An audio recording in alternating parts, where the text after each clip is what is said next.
Welcome to another exciting edition of Jamaica Magazine. I'm your host, Adrian Atkinson. As we wrap up the month of March, it's hard to ignore what a significant month it has been. March has truly been a month focused on finances, analysis, and strategic planning. From celebrating International Mathematics Day on March 14, which highlighted the importance of math in our daily lives and future progress, to the unveiling of new capital allocations and budget proposals from our government. Today's edition of Jamaica Magazine comes with its own great features, just for you. But first, let's take a moment to hear from our newsroom. We'll be right back after this.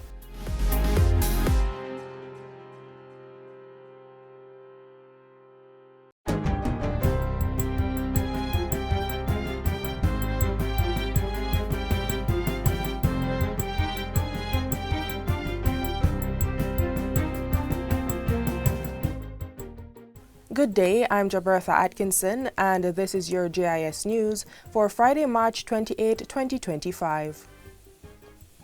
A Tourism Entertainment Academy has been launched to train and upskill entertainers and event producers in the sector.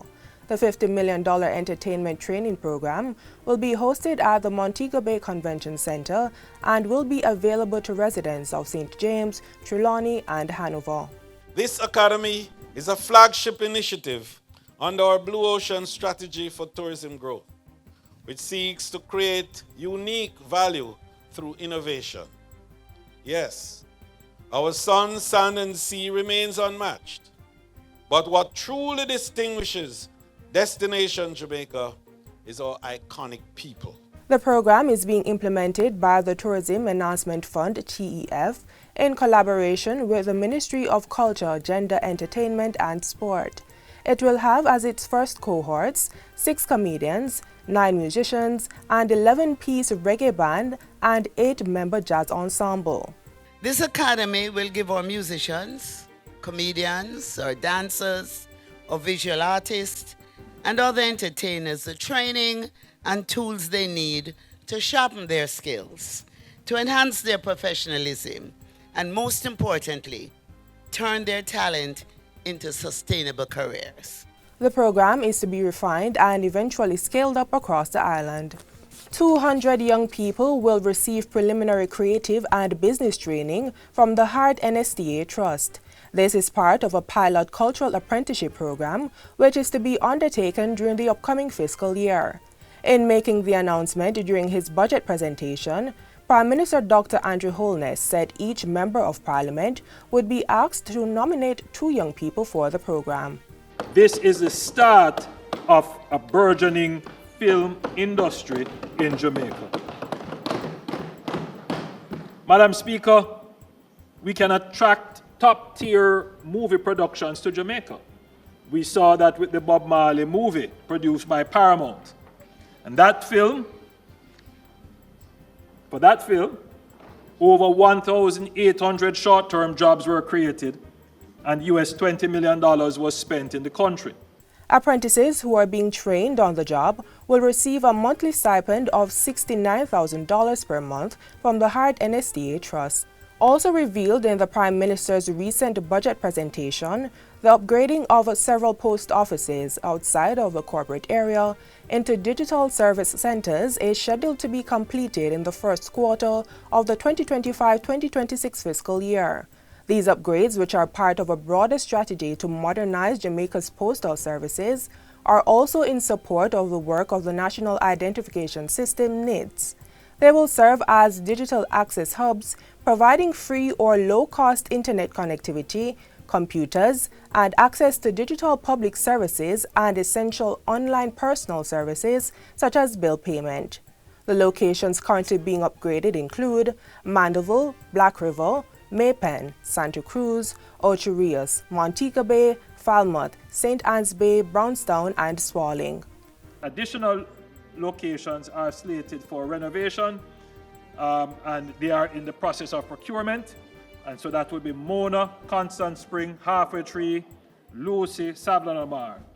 The RGD Spanish Town, Linstead, Whole Harbour, Yallas, Morant Bay, Port Antonio, Port Maria, and Greater Portmore. These will be all areas where these will be all areas where persons can go to get their NIDs, their national ID, as soon as they are upgraded. The Ministry of Agriculture, Fisheries and Mining has officially launched an export expansion clinic to strengthen the country's food export sector. This initiative forms the fourth pillar of the ministry's new Face of Food strategy, focusing specifically on export expansion. The clinic is designed to address key challenges in marketing intelligence, export readiness, and value chain efficiency, critical areas needed to boost Jamaica's competitiveness on the global stage. It will feature extensive workshops and forums that provide key information to new and existing exporters, agro-processors, and other stakeholders. We're going to be providing technical, and we're also going to be working with entities like DBJ. We're also going to be providing financial support to help our exporters to take advantage of the export market. The Agriculture Ministry has also introduced a new trade and market intelligence portal that's designed to centralize all market information, tools, systems, and resources into one accessible platform for stakeholders. This portal is fully outfitted with investment guides, profiles, and calculated return on investment. So we're going to provide centralized access to market research studies, incentives, waivers, and importantly, the application forms. The Trade and Market Intelligence Portal will also include step-by-step guides on how to export fisheries, agriculture, and mining products, simplifying the process for Jamaican exporters. Still on agriculture, the minister has unveiled plans to establish a small ruminant registry this year to track and support the growth of the goat milk sector. He made the announcement during the recent Jamaica Dairy Development Board's Goat Cottage Symposium held in Manchester. The registry will enable us better data collection, planning, resource allocation, and ensure that we're equipping our farmers with the tools and the knowledge they need to succeed. The minister also highlighted plans to amend the Dairy Board Act to include all milk products to ensure dairy goat farmers receive the same support as their cow dairy counterparts. To further promote goat production, the ministry will soon roll out a parish-by-parish training program focused on goat milk production, milking practices, and hygiene. These interventions come as the goat dairy milk sector has shown significant growth over a 3-year span, moving from approximately 3,000 litres of goat milk produced in 2022 to 6,000 litres in 2023 and nearly 12,000 litres last year. What we are seeing, and if you don't recognize, there is tremendous money to be made from the dairy goat sector. A litre of goat milk is about $400. As opposed to a litre of cow's milk, which is $154.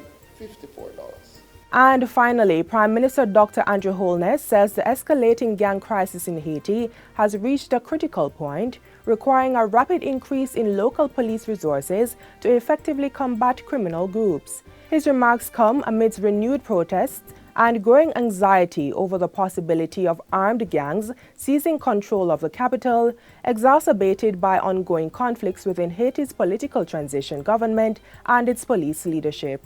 I think we're at a phase in Haiti where there has to be a rapid expansion of the Haitian National Police, the HNP, in terms of the manpower and resources, because ultimately the HNP has to take on the gangs. The present holding situation that we have is not necessarily moving the situation forward as we would all like.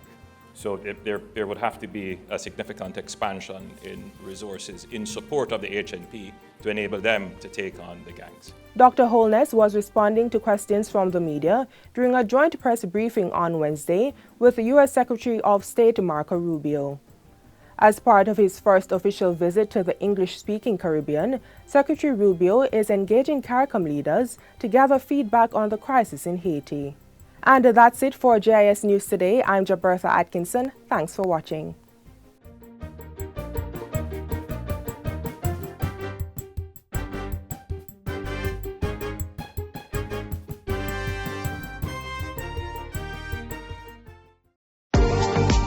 Public passenger vehicle operators and commercial carriers, renew your road license online. It's as easy as 1-2 click. Visit the Transport Authority website at www.ta.org.jm.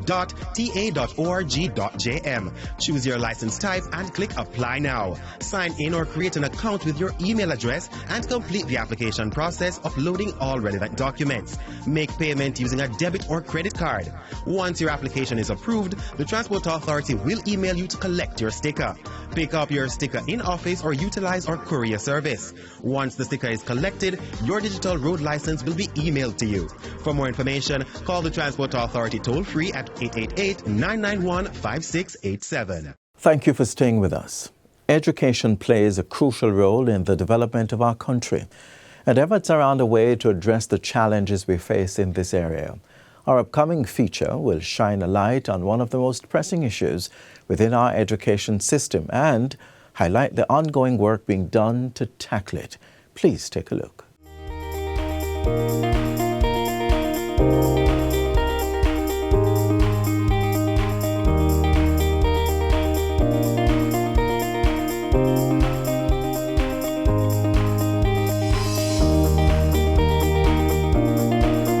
The Ministry of Education Skills, Youth and Information, in partnership with St. Michael's College, has embarked on a transformative project known as the Grade 7 Academy.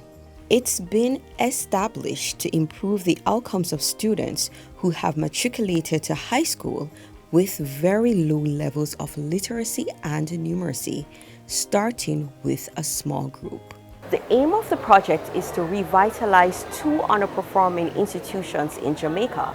The first selected institution is the Holy Trinity High School, located right in the heart of Kingston.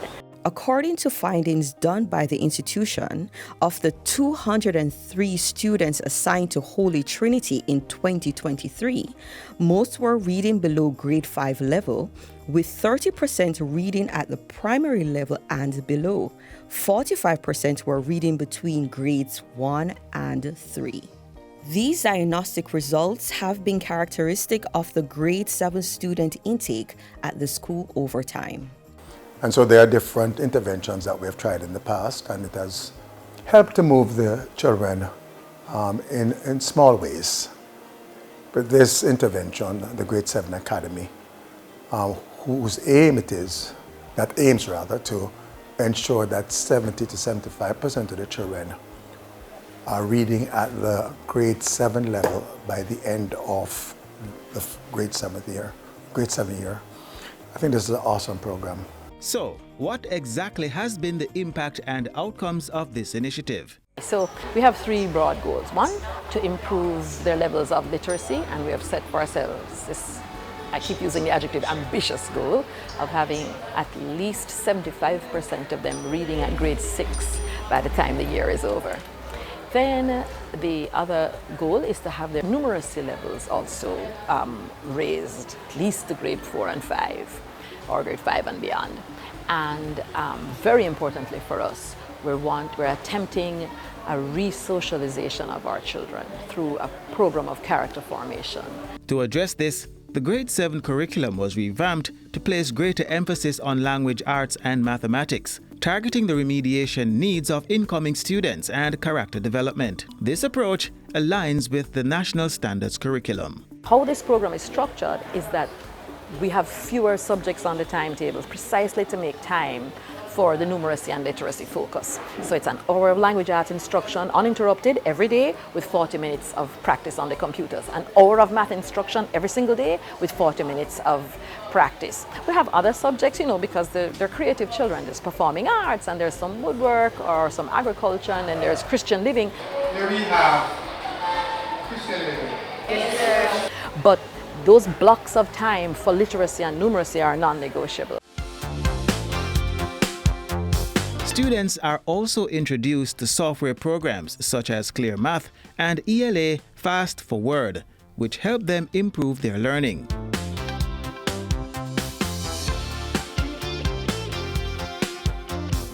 I'm learning very much in 7th grade right now. I was struggling with English, very bad in primary school, when I reach high school, I can do English very good right now. So first of all, we handpicked our teachers as far as possible because our teachers have been trained in the use of the software, they've been trained in the delivery of the new curriculum because it is different, and there's ongoing training. The teachers are good, they teach and explains what to do and what to not do. I was struggling with the maths and English. My grades before were like 20, 25, 50 and 70, but now they are in the 80s, 90s and 100s. We have a very ambitious target in this particular experiment here to move our children from 4% competence to 75% in one academic year. What a miracle that will be. Then they themselves will be able to use some of the books, the expensive books that they carry. They'll be able to read them. They'll be able to handle the rudiments of the mathematics, which is so central to the digital age, to the scientific age. And they will be able to understand why they must have manners, why they must behave themselves. After completing the Grade 7 Academy, students will matriculate into the regular curriculum. So once they get into grade 8, there's going to be a hybrid kind of grade 8 come next year, because we now will have to introduce some of the grade 7 foundation work that they would have missed this year, whilst at the same time creatively interweaving the grade 8 curriculum into the program. When we wrote our school improvement plan in August of 2023, one of the things that we set out to accomplish or to achieve is to have what we call our 5 in 5 policy, to ensure that those students who graduate from the Holy Trinity High School, that they pass 5 external examinations. That at this point in time is a major feat. It has eluded 90% of our students, but we believe that as the students grow in their reading ability, then they'll be able to engage the process more. In the end, it's clear that with the right support and resources, every student has the potential to overcome challenges and achieve success. As a technical high school, Holy Trinity offers a variety of exams, including CSEC, City and Guilds, and NCT VET certifications. With programs like the Grade 7 Academy, students will have the opportunity to earn certifications in their chosen fields, enhancing their economic opportunities while also contributing positively to society.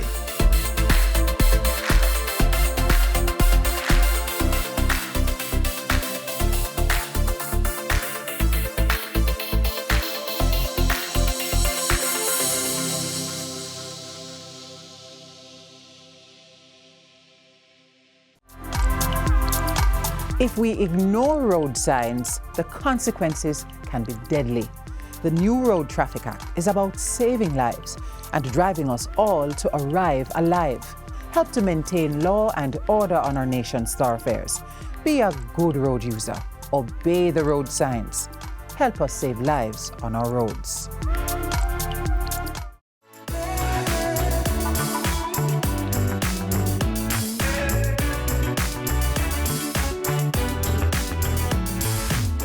Are you living abroad, or do you have a family member or friend who is and is eager to pay taxes in Jamaica? Then the next feature is just for you. Stay tuned for important information that could help make that process easier.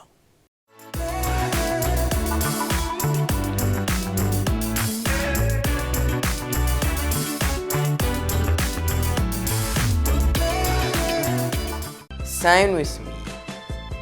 1, 2, 3, 4, 5, 6, 7, 8, 9, 10.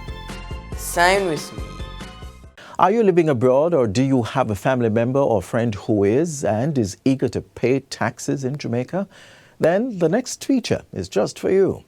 Stay tuned for important information that could help make that process easier.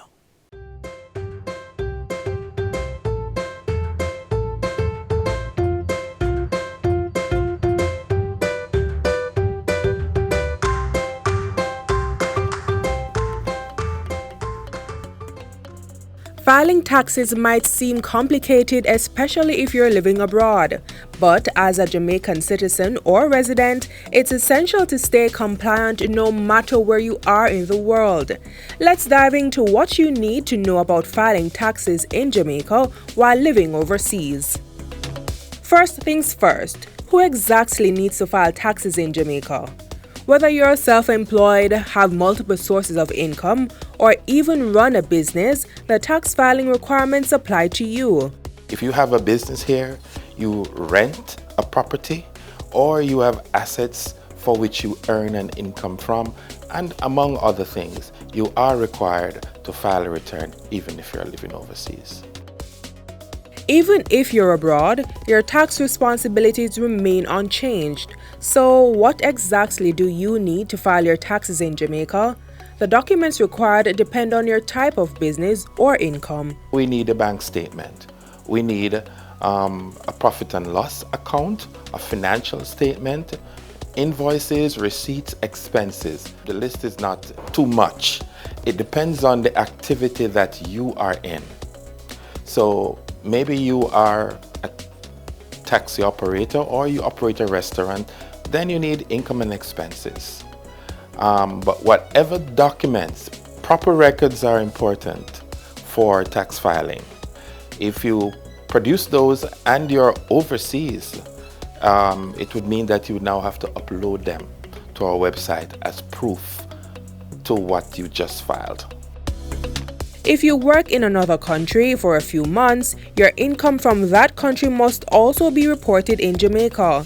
Your worldwide income now comes into play, meaning you must account for earnings from every source.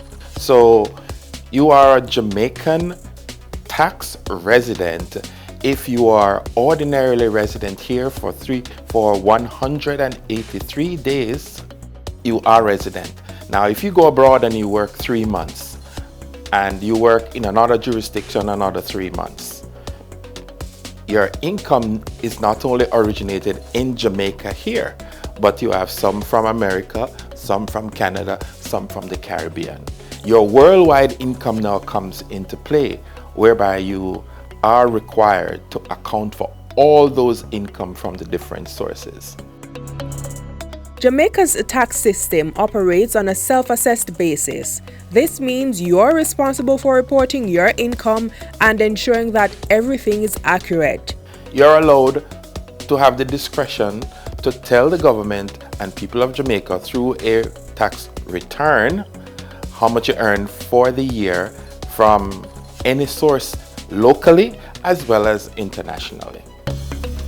So when should you file? All Jamaican residents are required to file their taxes annually by March 15th. But paying taxes isn't just a requirement, it also brings personal benefits. First of all, one global benefit is that as a Jamaican, the feeling of filing and making your payments is A, supporting national development, such as healthcare, education, infrastructure, and security. And of course, to fund the government's national programs. So then secondly, there are individual benefits now. And that is most Jamaicans would like to have what we call their NHD benefit. One last thing to remember. If you're working abroad and taxes aren't automatically deducted from your income, you must file a tax return in Jamaica. Even if taxes are deducted in the country where you are working, filing in Jamaica is still necessary for full compliance. So that all the statutory deductions can be done. If they are deducted, then you still need to file your declaration or your tax return, as we call it here in Jamaica, so that it can be declared. Some persons may have income while abroad here in Jamaica. Staying compliant with your tax obligations is essential, no matter where life takes you. Visit Tax Administration Jamaica's website at www.jamaicatax.gov.jm to file your taxes.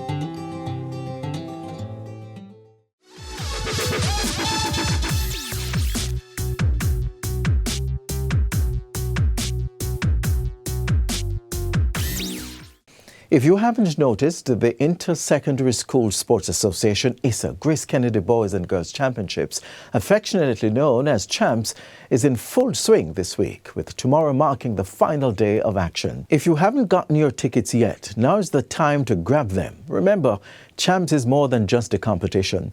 It's a cornerstone of Jamaica's legacy in track and field, and it plays a key role in shaping the country's most sensational athletic talents.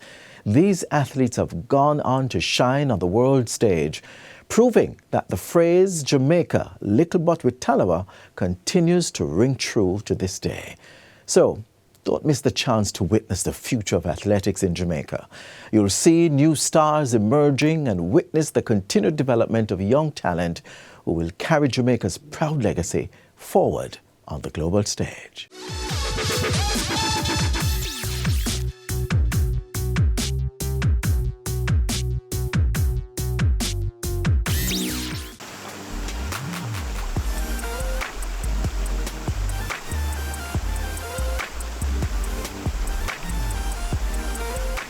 We've reached the end of our program. Get a recap of everything you saw here and more on our website, jis.gov.jm.